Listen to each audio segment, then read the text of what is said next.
Before the opening bell, U.S. indices they closed down on Tuesday, pressured by shares in materials, tech hardware and equipment, as well as the energy sectors. Now, on the economic front, the U.S. Conference Board's Consumer Confidence Index declining to 92.6 in July. This all as 67% of S&P 500 constituents they traded lower or unchanged yesterday. Now, after the markets closed, we first begin with Starbucks disclosing third quarter adjusted LPS of 42 cents, lower than expected, versus an EPS of 78 cents a year ago on net revenue of $4.2 billion.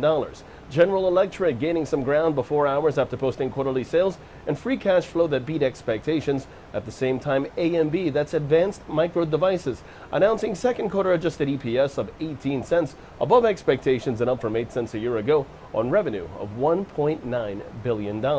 Now, in terms of expectations, today we do have some big name results due out. We have expectations for Facebook, PayPal, Qualcomm, as well as Boeing. While on the economic docket before the opening bell, 7 o'clock in the morning, we have the release of the MBA mortgage applications figures. 8:30 in the morning, we have the release of U.S. wholesale inventories. And then at 10 o'clock in the morning, we have the release of pending home sales figures, followed by in the afternoon, the Federal Reserve's interest rate decision.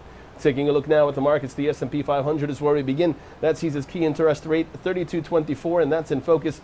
The index currently faces a challenging resistance area at 32.24.